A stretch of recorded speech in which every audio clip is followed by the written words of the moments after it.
I'm standing in my own living room, staring at my parents and brother, who just told me they're taking my house. My mother says it's only fair since they raised me. My father holds legal documents. My brother stands there smirking, arms crossed. My mind flashes back to being 18 years old, standing in my childhood bedroom with 2 garbage bags of belongings. My mother telling me they needed my room for my brother's home office. That was 12 years ago. Now they're back, and they want everything I've built. I blink hard, trying to process what I just heard. My voice comes out shakier than I want it to. Are you serious right now? My mother, Patricia, straightens her shoulders and lifts her chin. We've never been more serious about anything, Troy. Let me back up and explain how I got here. I'm 30 years old now. 12 years ago, when I was barely 18 and had just graduated high school, my parents kicked me out of our family home. They told me they needed space. My younger brother, Justin, who was 16 at the time, apparently needed my bedroom converted into a study/home office for his schoolwork. My parents sat me down 3 days after graduation and explained that I was an adult now and should figure things out on my own. They gave me $200 and 2 black garbage bags to pack my belongings. That was it. No college fund, no help with first and last month's rent, nothing. Meanwhile, they'd been saving for Justin's college education since he was born. I had worked part-time at a grocery store during high school, making minimum wage, bagging groceries and stocking shelves. That job became my lifeline. I lived in my beat-up Honda Civic for 3 months that summer. I showered at the gym using a $10 monthly membership. I ate ramen noodles and dollar menu items. Eventually, I found 3 other guys who needed a 4th roommate to split rent on a tiny apartment. The place was a dump, but it had a roof and running water. I worked 3 jobs to make ends meet: morning shifts at the grocery store, night shifts at a warehouse, and weekend doubles at a chain restaurant. While working those jobs, I put myself through community college. It took me 7 years because I could only afford 1 or 2 classes per semester, but I got my associate degree in business management. I started at the bottom of a property management company, answering phones and filing paperwork. I worked my way up to assistant manager over the next few years. I saved every penny I could, living as frugally as possible, eating rice and beans, never going out, driving that same old Honda until it literally died. 3 years ago, when I was 27, I bought this house. It's a modest 3-bedroom home in a decent neighborhood. Nothing fancy, but it's mine.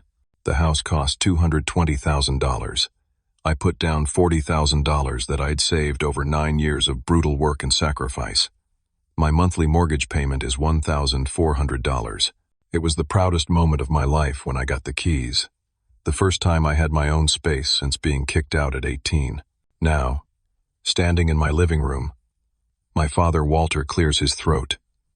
Troy, we need to discuss your family obligations. Justin, who's now 28, stands there saying nothing. He's wearing an expensive-looking button-down shirt and designer jeans. His arms are crossed, and he has this entitled look on his face that makes my blood boil. Patricia steps forward, her hands clasped together. Justin and his wife Stephanie are expecting their first child. They're living in a small 2-bedroom apartment. They need more space, Troy. We think you should do the right thing and help your brother. I actually laugh. I can't help it. Help him how, exactly? Walter sets his briefcase on my coffee table. We think you should give them this house. Or at least let them move in with you. The laugh dies in my throat. You can't be serious. We're completely serious, Patricia says, and I realize she's not joking. Her face is stone cold, serious. Let me get this straight, I say slowly. You kicked me out at 18 with $200 in garbage bags, told me you had no space for me. Now you want me to give Justin my house? Walter's face reddens. We raised you, we fed you, and clothed you for 18 years. You owe us, Troy. I owe you. My voice is rising now. I don't owe you anything. You didn't save a dime for my college. You threw me out the second I graduated. I lived in my car. Patricia's eyes start watering. Don't be so dramatic. You figured it out, didn't you? And now you need to help your brother. Justin finally speaks up. Come on, Troy. I've got a baby coming. You're just one guy. You don't need 3 bedrooms. I turn to him. Then why don't Mom and Dad help you buy a house? Walter and Patricia exchange a glance. Walter sighs. We've had some financial difficulties. We refinanced the house twice. We have debt. We can't afford to help Justin the way we want to. So you expect me to just hand over my house? Or let you all move in? I shake my head. No. Absolutely not. This is my house. I worked for 12 years to get here. The answer is no. Patricia starts crying for real now. You're being so selfish, Troy. So ungrateful. After everything we did for you. Get out, I say quietly. Get out of my house. Walter reaches into his briefcase and pulls out a folder. We hoped it wouldn't come to this. He slides papers across my coffee table. These are legal documents showing we have a claim to this property. My stomach drops. What are you talking about? Do you remember when you were 19? Walter says. You were struggling, homeless, living with those roommates in that terrible apartment, but you couldn't afford it. I co-signed your lease. Without my signature, you never would have gotten that place. You'd have stayed on the streets. The memory hits me. I'd forgotten about that. I was 19, desperate, and the landlord wouldn't rent to me without a co-signer because I had no credit history. Walter had co-signed. It was the only time they'd helped me after kicking me out. That co-signature created a family debt that was never repaid. Walter continues. These papers show we're entitled to compensation or property. I'm stunned. I can't speak. My mind is racing. Walter stands up, tucking the folder under his arm. We'll be back with our lawyer. You have some thinking to do, son. Make the right choice. They walk out, leaving me standing in my living room, shaking. I rush to my home office and pull out my property documents. The house is in my name only, just mine, but I'm terrified about this co-signature thing. Can they really have a claim? I don't know anything about law. I can't afford an expensive lawyer to find out. The consultation fees alone would bankrupt me. That old fear from being 18 comes creeping back. The fear of losing everything. The fear of being homeless again. The fear of having nothing. 3 days pass. I barely sleep. I keep researching online, trying to understand property law and cosigner rights. But the legal language makes my head spin. Every article seems to contradict the last one. On the 3rd day, I come home from work at the property management office. It's a Wednesday, around 6 in the evening. I pull into my driveway and immediately notice something wrong. There's a truck parked there. Justin's truck. I walk through my front door and freeze. Justin and Stephanie are in my living room surrounded by cardboard boxes and duffel bags. They're unpacking. They're moving into my house. What the hell is going on? I demand. Justin looks up casually. Hey, Troy. Mom and Dad said we could stay here until this legal stuff gets sorted out. Get out. My voice is low and dangerous. Get out, right now. Stephanie, who's clearly pregnant and showing, starts crying immediately. We have nowhere else to go, Troy. Our apartment lease ended. We timed everything assuming we'd have this place. That's not my problem. I start grabbing their boxes. You can't just move in here. Justin gets in my face. He's bigger than me, more muscular. You really gonna throw out your pregnant sister-in-law? What kind of man does that? The kind who owns this house and didn't invite you here. I shove a box toward the door. Justin grabs my arm hard. Back off, Troy. How did you even get in? I yank my arm away. Justin holds up a key. Mom and Dad gave me their spare. Remember when you first moved in? You gave them an emergency key in case something happened. They never gave it back. I feel sick. That was 3 years ago. I'd completely forgotten about that key. Stephanie is full on sobbing now. She calls Patricia on her cell phone. Within seconds, my phone starts ringing. It's my mother. How dare you? Patricia screams the moment I answer. How dare you try to throw them out? She's 7 months pregnant, Troy. Mom, they can't just move in without asking me. They have every right to be there until this legal matter is resolved. If you lay one hand on them, I'll never speak to you again. The entire family will disown you. I'm trapped. If I physically remove them, I'm the bad guy. If I let them stay, I lose my house. Either way, I lose.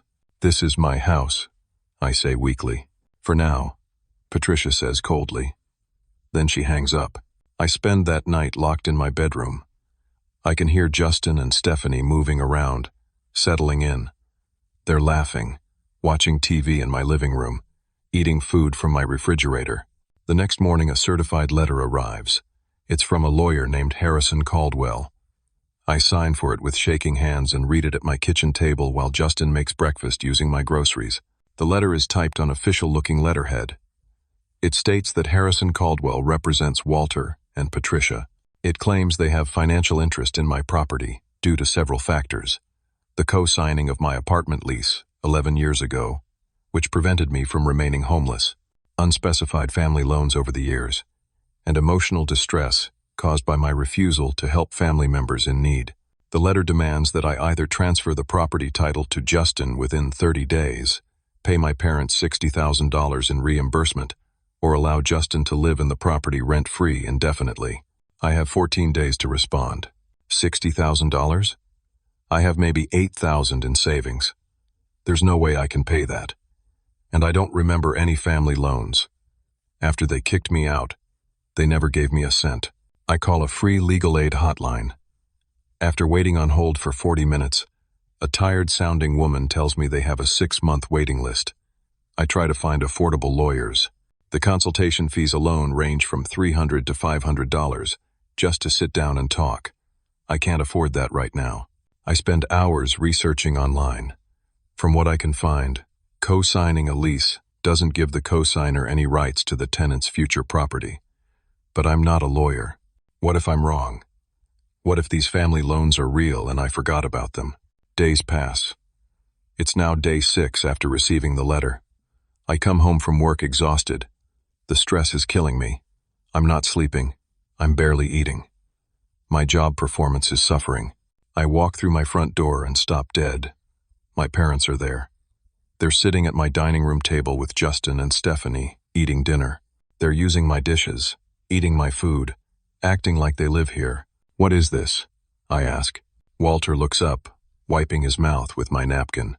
Just having a family dinner, son. Get used to it. This is how it's going to be. I notice my bedroom door. I installed a deadbolt lock after they moved in, keeping my valuables safe, but they've completely taken over all the common areas.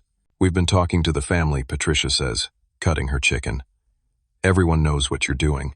Everyone knows you're refusing to help Justin. My phone buzzes. It's a text from my Aunt Carol, who I haven't heard from in 5 years. Heard about the situation with Justin. Very disappointed in you. Another text. My Uncle Frank. Family helps family. You should be ashamed. Another. My cousin Amy. Can't believe you're being so selfish. My phone keeps buzzing. Aunts, uncles, cousins. I barely know. All of them have been contacted by my parents. All of them are telling me I'm wrong. I'm selfish. I'm a bad person. None of them know the real story. None of them know I was kicked out at 18. Stop, I say. Stop telling people lies. Walter stands up. We're not lying. We're telling them you refuse to help your brother when he needs you most. That's the truth, isn't it? I look around my house. Justin has moved into the guest bedroom.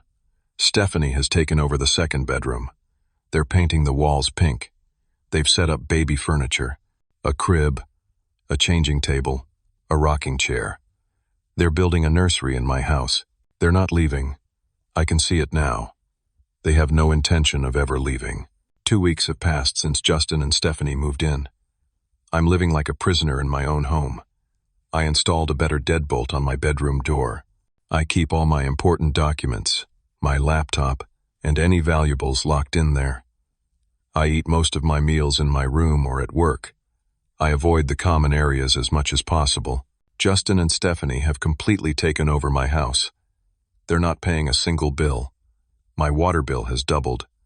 3 people showering, doing laundry, running the dishwasher. My electricity bill is through the roof because Stephanie keeps the heat at 75 degrees. They're eating my food.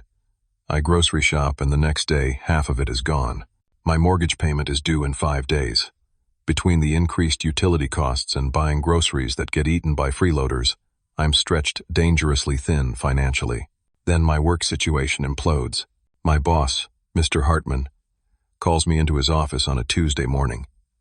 He's a stern man in his 60s who's always been fair with me. Troy, I received an unusual phone call yesterday, he says, folding his hands on his desk. From someone claiming to be your father. My heart sinks. He said you're going through a family crisis. He suggested you might not be reliable right now. He mentioned something about mental health issues. Mr. Hartman looks at me with concern. Is there something I should know? No, sir. I scrambled to explain. My family and I are having a disagreement, a property dispute. They're trying to pressure me. I promise it won't affect my work. Mr. Hartman nods slowly. I need you focused, Troy. You manage 3 of our largest properties. Tenants depend on you. I depend on you. I understand.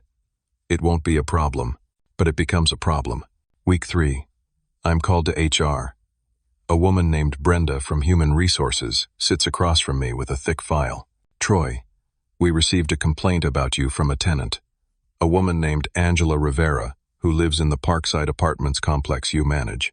She claims you entered her apartment without proper notice and yelled at her about a late rent payment. That's not true, I say immediately. I've never done that. I wasn't even at Parkside that day. I was doing inspections at the Riverside property. I have documentation. We're investigating, Brenda says. But this is serious. Unlawful entry is a violation of tenant rights. Until we complete our investigation, you're on administrative leave. 1 week, unpaid. I'm sent home. 1 week without pay. My mortgage payment is in 2 days, and I'm already short. I dig into the complaint that night. Angela Rivera. The name sounds familiar. I go through my records and find her lease application. Emergency contact. Stephanie Holloway. Stephanie's maiden name. Stephanie's cousin. It's a setup. My family coordinated this. They found someone in one of my buildings and had her file a false complaint. They're trying to get me fired. I find my phone backup on my computer. I search through old text messages.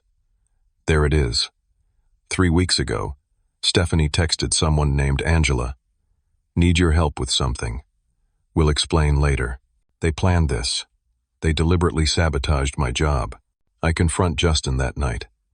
He's eating pizza on my couch, watching my TV. Your girlfriend's cousin filed a false complaint against me at work. Justin looks at me, chewing slowly. I don't know what you're talking about. Angela Rivera, Stephanie's cousin. She lied to my company. I could lose my job. He swallows and smirks. Maybe if you just gave us what we want, things like this wouldn't happen. You're blackmailing me. I'm not doing anything. He turns back to the TV. But you know, Troy, life can get really hard when you don't have family support. Things can fall apart pretty quickly. I'm shaking with rage. But I can't do anything. If I touch him, if I lose control, they'll use it against me. 3 days later, my mortgage payment is officially late. I managed to scrape together enough money to pay it, but the payment didn't process in time. Late fee, $75. My account is now down to $1,200. My administrative leave gets extended. The company is taking the investigation seriously. Angela is sticking to her story. Security footage from that day is mysteriously missing. IT says there was a glitch in the system. Without proof of my alibi, it's my word against hers. Another week without pay. I'm starting to panic. I have $1,200. Next mortgage payment is due in 3 weeks. That's $1,400. I'm going to be short by $200, and that's if I don't spend anything on food or gas. Then things get worse. I come home on a Thursday evening. My parents are there again. But this time, there's a stranger with them. A woman in her 40s wearing business casual clothes. Troy, this is Dorothy Wilkins, Patricia says. She's from Adult Protective Services. My blood runs cold. Dorothy extends her hand. Mr. Troy, I need to ask you some questions. We received a call about a potentially dangerous living situation. Patricia called APS. She reported me, She's claiming I'm unstable and a danger to pregnant Stephanie. Dorothy asks me questions about my mental state, my stress levels, my relationship with my family. I answer calmly, rationally, trying not to sound defensive. But I can see what they're doing. They're building a case that I'm unfit. If they can prove I'm dangerous or having a mental breakdown, they could get a restraining order. They could force me out of my own house. They could argue I can't maintain the property. Dorothy seems skeptical of my parents' claims after talking to me, but she says she has to file a report. An investigation will remain open for 30 days. Someone will check in on me.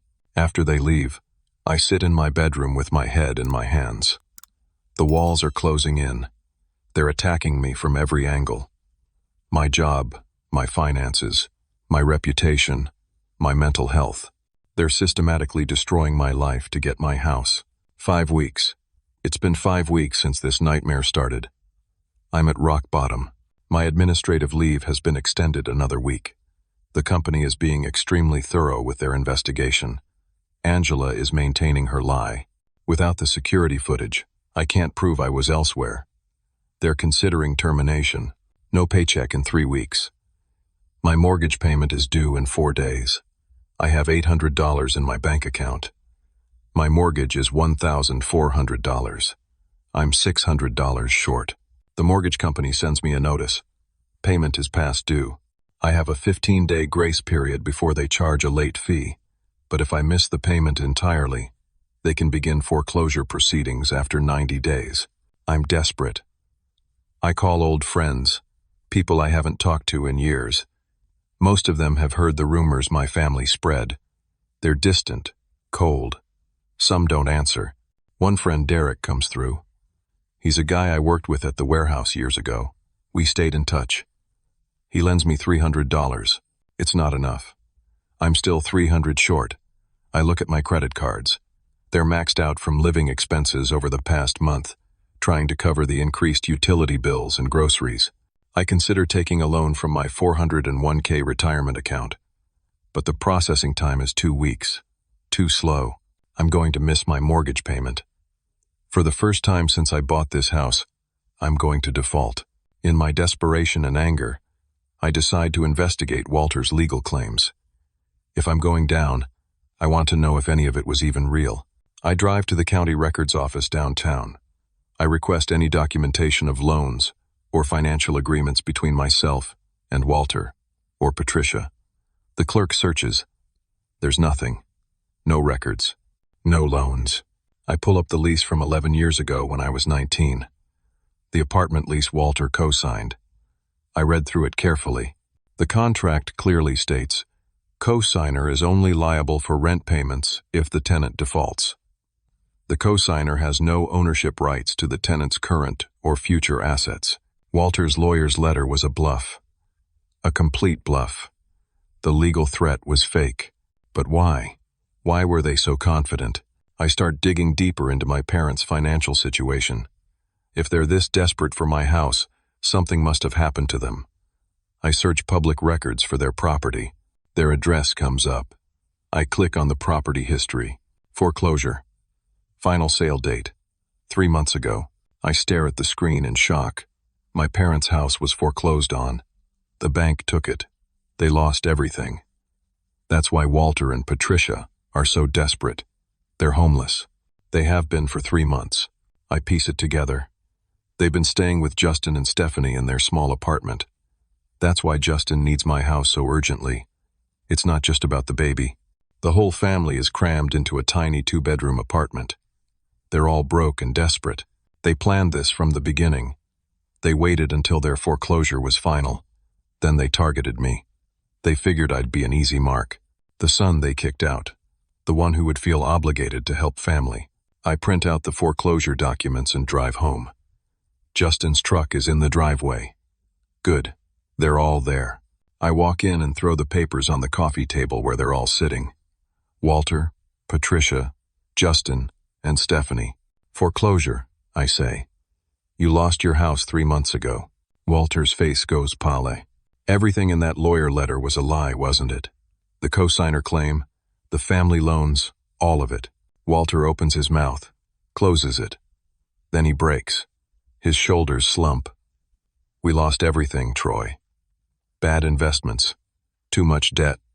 Too many refinances. The bank took the house. We have nothing. So you thought you'd take mine. Patricia stands up. You're our son. You're supposed to help us. You kicked me out at 18. I'm shouting now. You threw me away like garbage. And now you want me to save you? Justin steps forward. We're family, Troy. This is what family does. No, I say quietly. Family doesn't kick out their kid with $200. Family doesn't lie and scheme and try to steal someone's house. You're not my family. You just happen to be related to me. I pull out my phone. I'm calling the police. You're trespassing. The legal threats were fraudulent. You have no claim to this house. Get out. Justin moves fast. He grabs my phone out of my hand. Give it back. I reach for it. He shoves me hard. I stumble backward. He shoves me again. I swing at him. My fist connects with his jaw. He punches me in the face. Pain explodes in my eye. We're fighting. Really fighting. Crashing into furniture. Stephanie screams. The noise is piercing. Stop. Someone help. He's attacking us. Neighbors must hear it. Someone calls the police because within minutes, sirens wail outside. 2 officers rush in. They separate us. Justin's got scratches on his face. I've got a black eye already swelling shut, and my knuckles are bruised. He attacked me, Justin says immediately. He came home drunk and started hitting me. My wife's pregnant. Officer. He was threatening her. That's a lie, I gasp. They've been squatting in my house. I told them to leave, and he grabbed my phone. That's not true, Stephanie sobs. He's been violent for weeks. We've been scared. Patricia and Walter back up Justin's story. 4 witnesses against 1. The officers look at me. One of them says, Sir, we're going to need you to come with us. This is my house. Sir, please don't make this harder. They arrest me. Handcuffs. Read me my rights. Take me to the station. I spend the night in a holding cell. It smells like urine and despair. I don't sleep. In the morning, I'm brought before a judge for a bail hearing. My bail is set at $1,000. I use Derek's $300 and drain my bank account completely. I'm released with a court date in 3 weeks for assault charges. There's also a temporary restraining order. I cannot go within 500 feet of Justin or Stephanie for 30 days minimum. Then there will be a hearing to determine if it becomes permanent. But Justin and Stephanie are living in my house. I'm legally barred from my own home. I stand outside the police station at 8 in the morning with nowhere to go. I call Derek. He picks me up. You can stay on my couch, he says. I'm homeless again. 12 years after I escaped it the first time, I'm homeless again. I'm living on Derek's couch in his 1-bedroom apartment. It's been 3 days since the arrest. The restraining order means I can't go anywhere near my house. I can't go home. Can't get my clothes. Can't access anything except what I grabbed from my bedroom that Derek retrieved for me with police escort. Derek is a good friend. Maybe my only real friend. He works in IT for a tech company, makes decent money, and he's letting me crash without charging rent. But I feel like such a burden. My court-appointed public defender is a woman named Lisa Chen, who handles about 80 cases at once. She's overworked and exhausted. We meet at a coffee shop near the courthouse. It's a he said, she said situation, she tells me, flipping through my file. You have bruised knuckles and a black eye. He has scratches. You both show signs of mutual combat, but he's got his wife, a pregnant woman, testifying that you started it. He's got your parents backing him up. You're 1 voice against 4, but it's my house. They were trespassing. That's a civil matter. We're dealing with criminal assault charges. The judge granted a temporary restraining order because of the pregnancy. They want to protect the vulnerable party. What happens at the hearing? In 30 days, we go before a judge. They'll determine if the restraining order becomes permanent or gets lifted. Given the circumstances, it could go either way. Could go either way, meaning I might never be able to go home. My mortgage payment was due yesterday. I didn't pay it. I had no money after bail. Late fee, $75. The payment is now $1,475. and I have exactly $0 in my bank account. Then I get the email from work. Termination. After completing their investigation, the company has decided to let me go effective immediately. Angela's testimony stood. The missing security footage couldn't be recovered. HR concluded that even if I didn't do what she claimed, the situation created too much liability. They can't risk keeping me employed. No more job, no more income, no access to my house. Facing criminal charges, I apply for unemployment. It'll take 2 to 3 weeks to process. Even then, it'll only be about $300 a week. Not enough to cover my mortgage. I spend my days applying to jobs. 30 applications in 1 week. No callbacks. I have a pending assault charge on my record now. Background checks. Flag it immediately. Justin and Stephanie are living in my house rent-free. I know this because Derek drives past my place for me sometimes, tells me what he sees. They're having people over, throwing parties. Justin's truck is there every day. He's not paying my mortgage, not paying utilities, nothing. 2 weeks into this nightmare, Derek comes home with news. Dude, you need to see this. He shows me his phone. It's a Facebook Marketplace listing. My couch, my TV, my grandfather's tool set that I inherited, they're all for sale. Justin is holding a garage sale. He's selling my belongings. Call the police, I say. Derek already tried. They said it's a civil matter. Since they're family members residing at the property, it's not technically theft. You'd have to sue them in civil court. I watch on social media as strangers post pictures of stuff they bought. My things, my possessions, everything I worked for, being sold off piece by piece. My late grandfather's tools. He gave them to me before he died. I used to help him fix things when I was a kid. Those tools were all I had left of him. Now they're gone. Some stranger bought them for $50. 3 weeks in, Patricia calls me. First time since the arrest. Troy, honey, I want to make peace. I don't trust her, but I'm desperate for any family connection. What do you want? Let's meet for coffee. Talk this through. We're still family. Against Derek's advice, I agree. We meet at a diner near Derek's apartment. Patricia is already there when I arrive. She looks tired, older than I remember. She orders coffee, makes small talk. Then she slides papers across the table. What's this? A quitclaim deed. If you sign this, you transfer the house to Justin, voluntarily.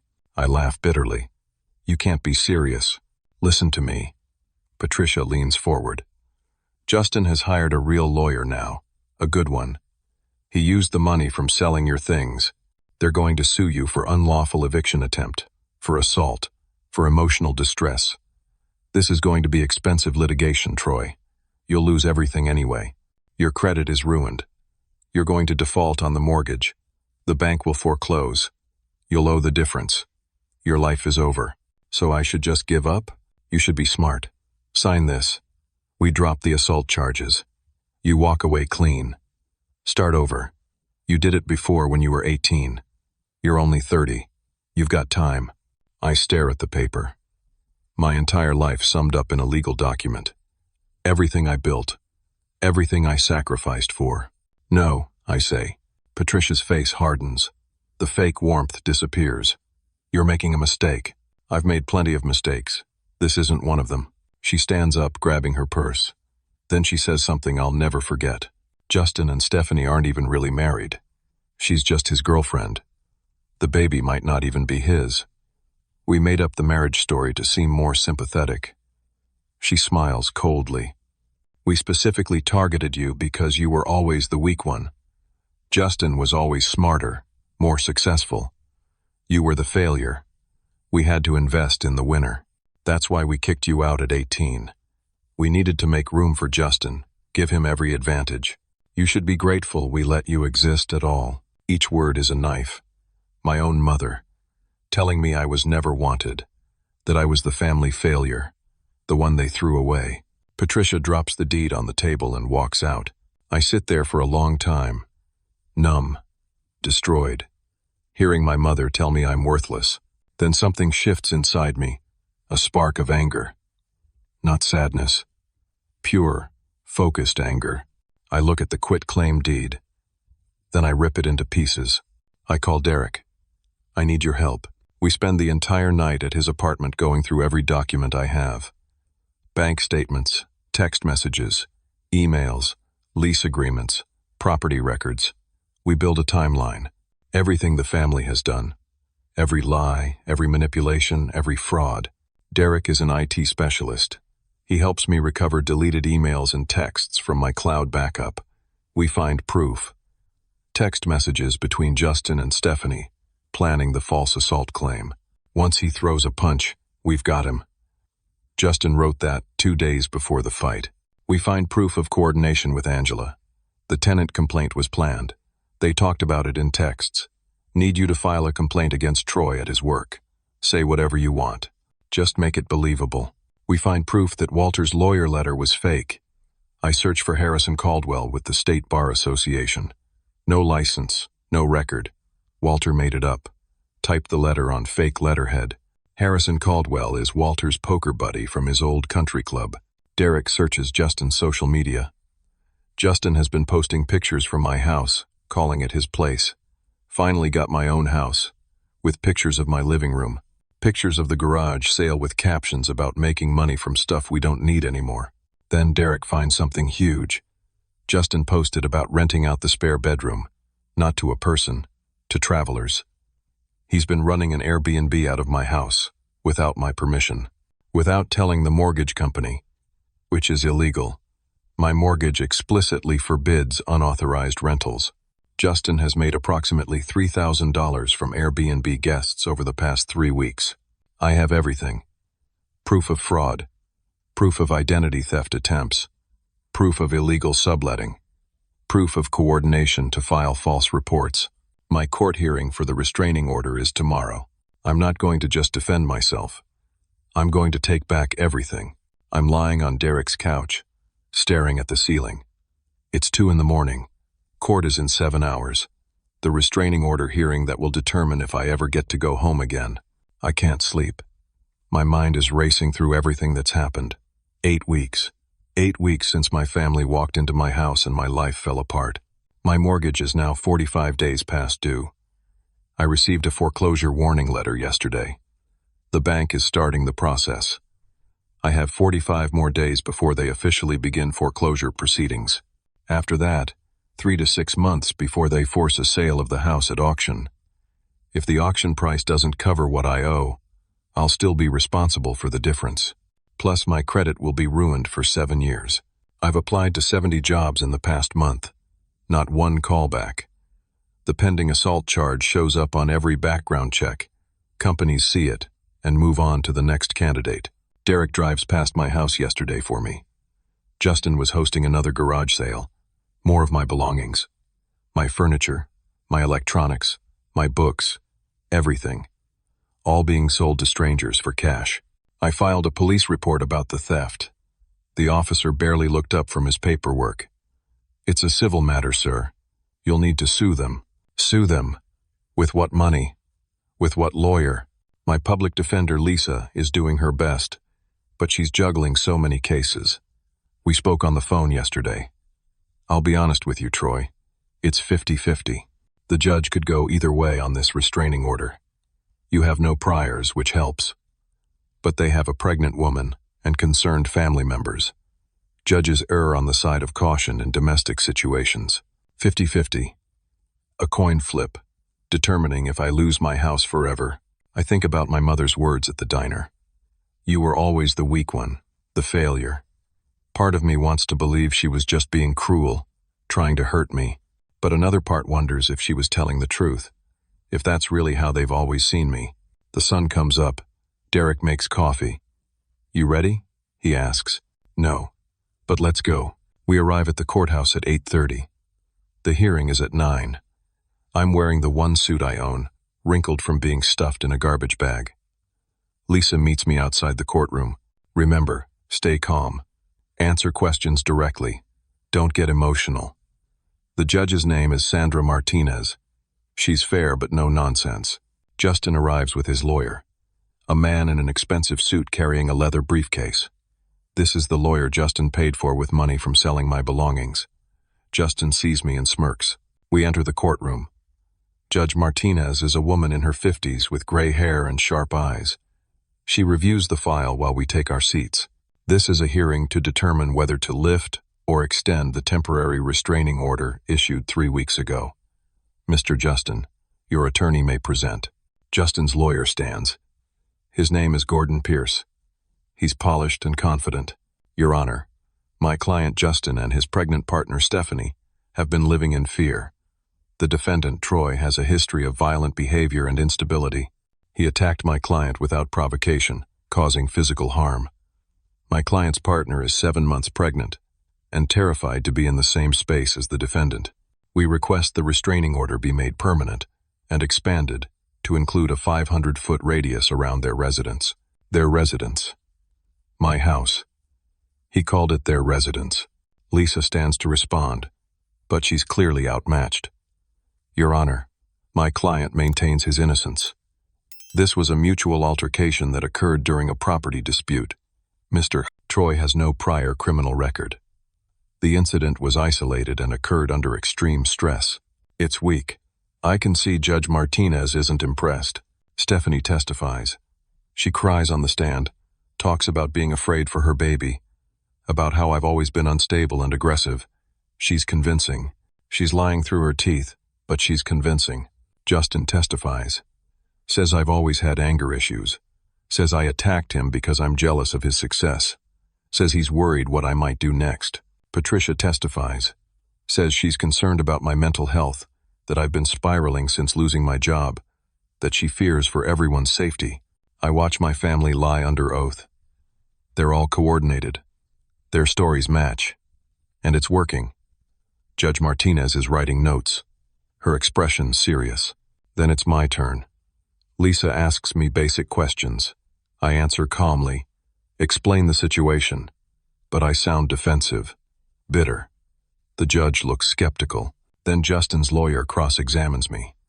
Mr. Troy, isn't it true that you've been unemployed for over 3 weeks? Isn't it true you're facing foreclosure on your property? Isn't it true that you're currently homeless, living on a friend's couch? Wouldn't you say you're under considerable stress? Stress that might cause someone to lash out violently. I didn't lash out. I defended myself. That's not what 4 witnesses say. I have no response. The testimony ends.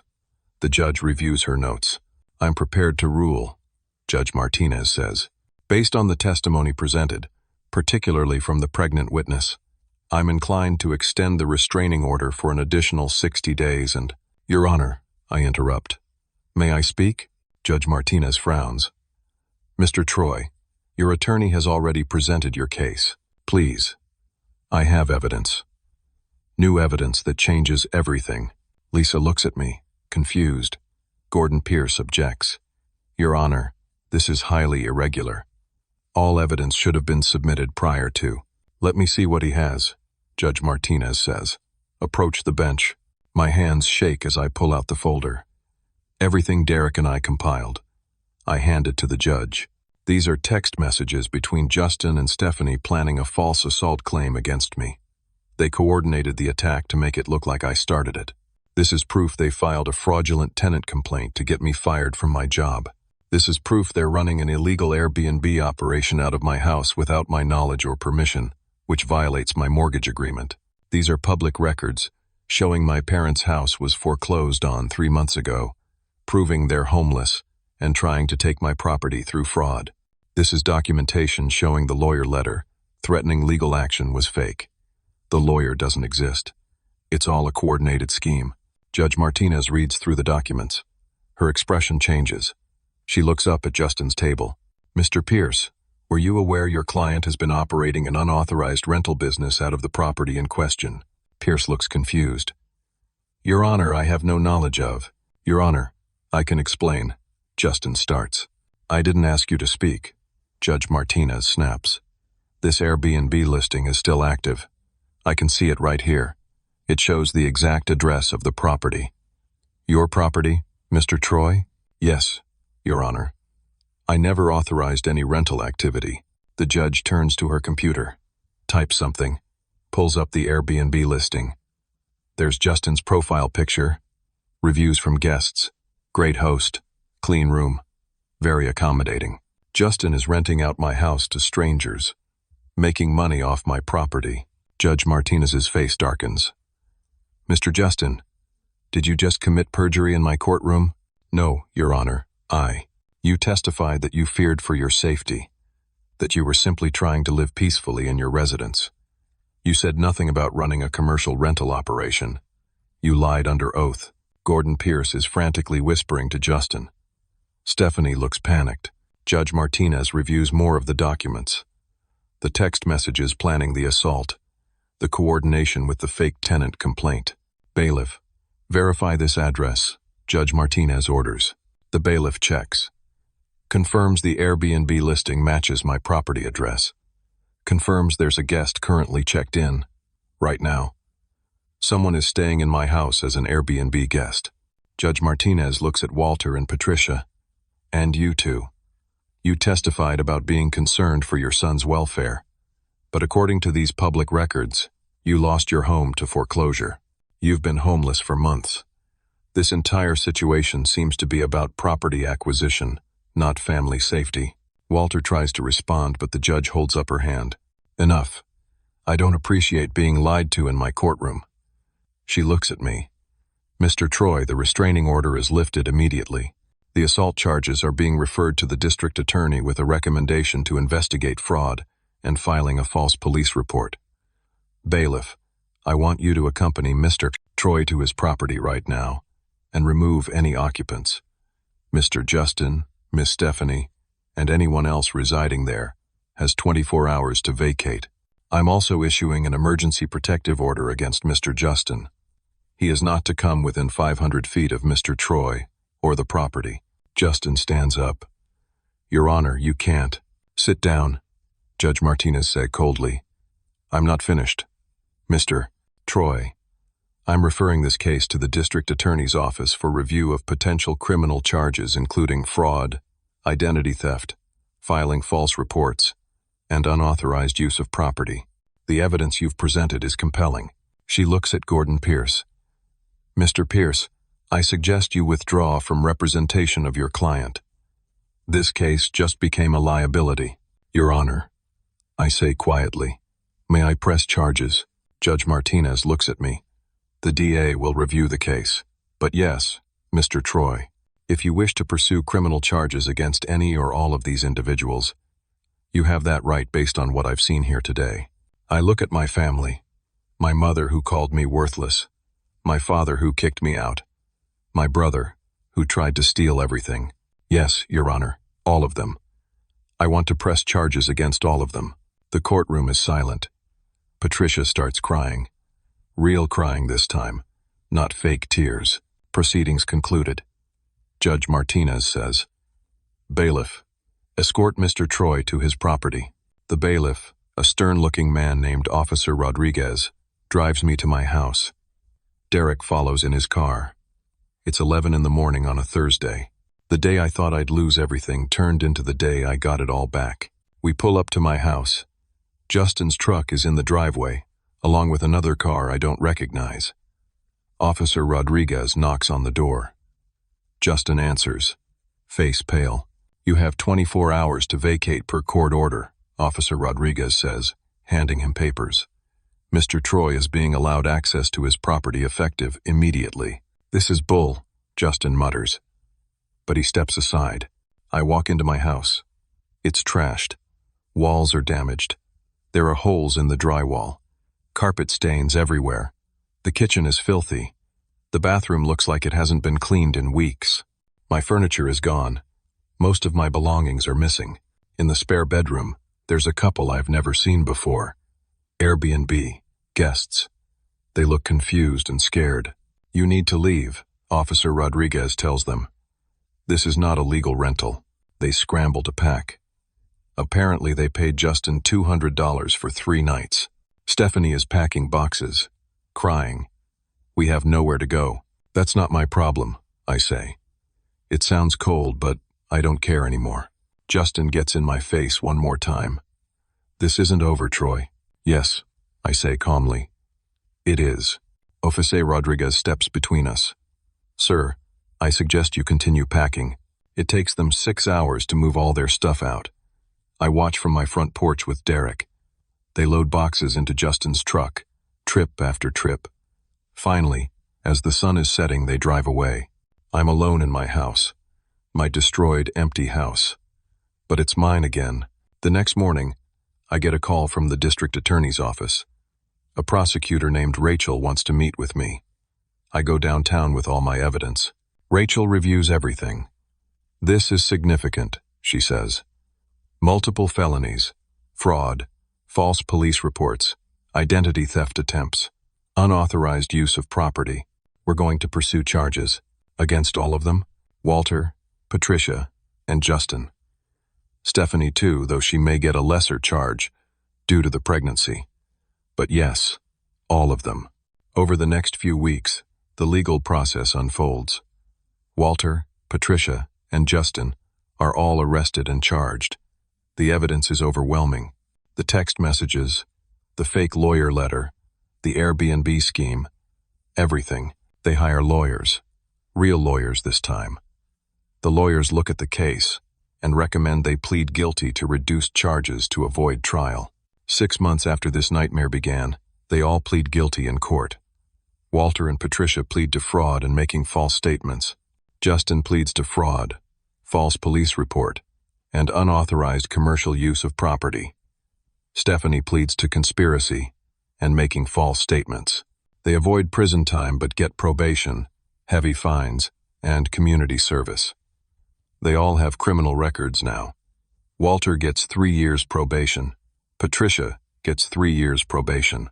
Justin gets 5 years probation and a restraining order preventing him from coming near me or my property. But my fight isn't over. I'm still dealing with the damage they caused. My house is destroyed. Holes in walls, stained carpets, broken fixtures. I document everything with photos. File an insurance claim for the damage. The insurance company investigates and eventually covers most of it. $12,000 to repair the property. I file a civil lawsuit against Justin for the stolen property, the unauthorized Airbnb income, and damages. My lawyer, who I finally hired using money Derek lent me, explains that collecting will be difficult because Justin is broke. But we get a judgment. Justin owes me $32,000 for the items he sold, the Airbnb income he collected, and punitive damages. The court orders his wages garnished. I'll get $50 a week until it's paid off. It'll take years, but it's something. Derek helps me set up a GoFundMe page. I write out the entire story, post all the evidence online, the text messages, court documents, everything. The story goes viral in our local community. Local news picks it up. Man fights back against family who tried to steal his house. People are outraged on my behalf. The GoFundMe raises $17,000 in 2 weeks. Strangers from across the country donate, leave comments. Stay strong. You deserve better. Family isn't blood. It's who shows up for you. With the insurance payout and the GoFundMe money, I repair my house. New carpet, patched walls, fresh paint. I replace the furniture they sold. Not expensive stuff. Just functional basics from thrift stores and discount outlets. I'm still dealing with the mortgage situation. I'm 4 months behind. The bank was in the middle of foreclosure proceedings, but I contact them, explain the situation, provide court documents proving fraud. They agree to work with me, set up a payment plan. I have to pay an extra $300 a month for the next year to catch up, but I keep the house. Next is my job situation. I contact my former employer, Mr. Hartman, provide him with court documents showing Angela's complaint was a coordinated false accusation, show him the text messages proving the conspiracy. Mr. Hartman is shocked. The company's HR director calls me in for a meeting. They apologize profusely, offer me my job back with back pay for the entire suspension period. 6 weeks of back pay, $7,000. I accept the job. Return to work. My coworkers are supportive. They'd heard rumors, but now they know the truth. The back pay and the GoFundMe money stabilize me financially. I catch up on all my bills. pay off the credit cards, start rebuilding my savings. For the first time in months, I can breathe. 6 months after the court case, I run into Patricia at the grocery store. She's pushing a cart, looking older and more tired than I've ever seen her. She sees me and freezes. She approaches slowly. "Troy, can we talk?" "I don't want to, but I'm curious. What do you want?" "I want to apologize. We were wrong. We were desperate, and we made terrible choices. Family should be there for each other. Can you forgive us?" I look at this woman who gave birth to me, but never really loved me, who kicked me out at 18, who tried to steal my house, who called me a failure. "No," I say simply, "I can't forgive you. What you did was unforgivable. You didn't just try to take my house. You tried to destroy my life. My job, my reputation, my freedom. You were willing to send me to jail with false charges. That's not what desperate people do. That's what evil people do." Tears run down her face. "We're still family." "No, we're just people who are related. There's a difference. Family is supposed to support each other, protect each other, lift each other up. You taught me that you're not my family. You're just people who share my DNA. Please, Troy, we have nowhere to go. We're staying in a shelter. Can't you help us?" I think about 18-year-old me, sleeping in my car, eating ramen, wondering if I'd ever have a home again. "You told me when I was 18 that I'd figure it out. You were right. I did figure it out. Now, you'll figure it out too. Good luck." I walk away. She calls after me, but I don't turn around. I feel nothing.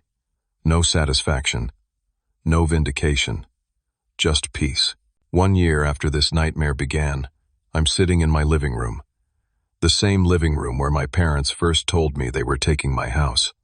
Full circle. My house is fully repaired. Better than it was before. I have new furniture. Not expensive, but mine. Paid for with my own money. My mortgage is current.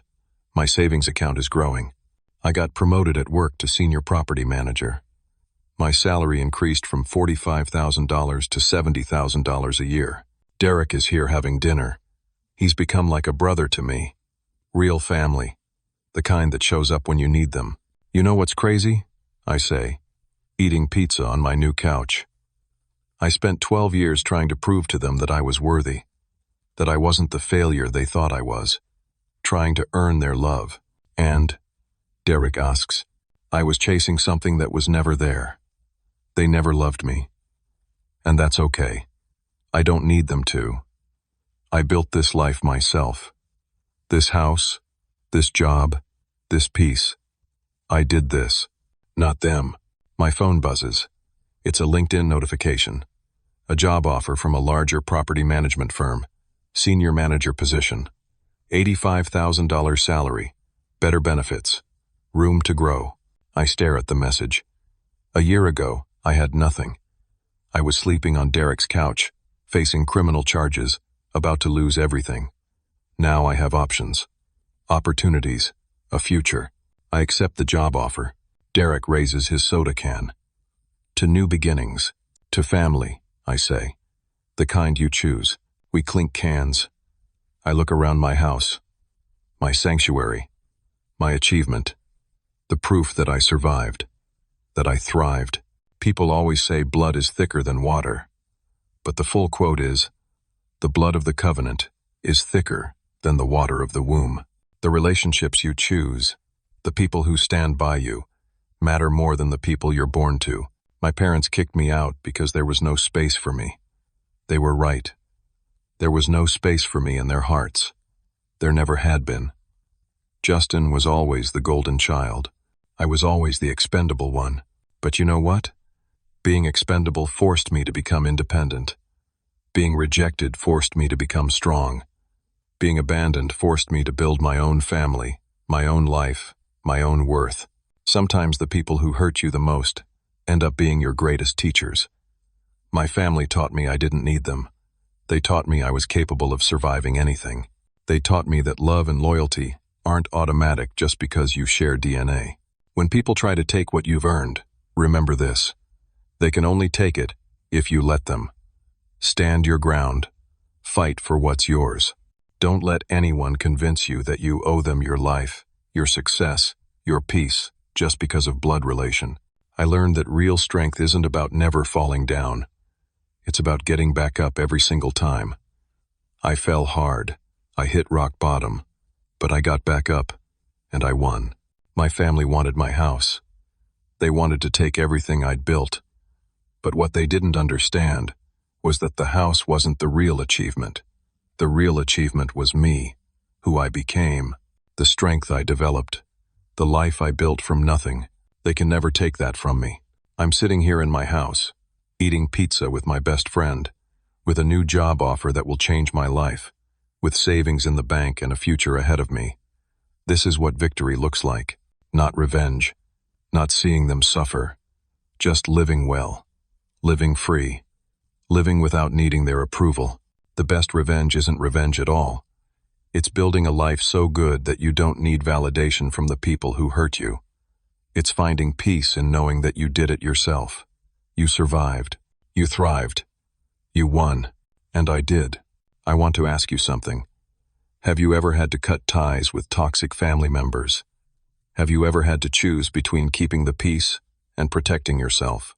Sometimes the hardest thing in the world is walking away from people you're supposed to love. But sometimes it's also the most necessary thing. Leave a comment below and share your story. You're not alone. If this story resonated with you, if it gave you hope or strength, or just made you feel less alone, please hit that like button. Subscribe to this channel for more real stories about overcoming adversity and finding strength in impossible situations. And please share this video with someone who might need to hear it, someone who's struggling with toxic family, someone who needs to know that it's okay to put yourself first. Thank you for listening to my story. Thank you for being here. I hope that whatever you're going through, you find your strength, you find your peace, and you find your people who show up for you when it matters most. Take care of yourselves out there. You're stronger than you think.